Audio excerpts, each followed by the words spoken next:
Name ta čik birat vinjem ne brut. Merga meme. Merga meme ni brno. Merga meme pilla.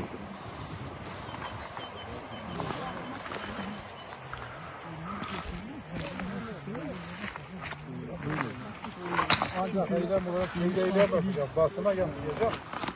Ondan sonra Abi köylü 2023'ten beri belli iki kişi var Serkan'ı Çelebi'ye orman müdürü şefi veriyor. Yani zaten 2023'te usulsüzce kesildi. Şimdi yine gelmiş burada kesilmişler. Biz köylü olarak hiç kimse de ormanın kesilmesini istemiyoruz. Niye? Özellikle bu iki kişiye bu orman her sene satılıyor. Köylünün hani tepkisi buna şeydir. Bunu da biz burada toplandığımız sebebi yarın burada doğacak bütün sorunlarda orman şefi müdürü sorumludur. Yani bunun sorumluluğu ben kabul etmiyorum. Budur. O yüzden tepkimiz ormanın kesilmemesi içindir. Biz o yüzden burada bugün toplanmışız. Köylüler olarak gelenlere ben teşekkür aynı ederim. faraza. Aynen öyle. köylü olarak aynı fikirdeyiz. İki kişi bu köyü yönetemez.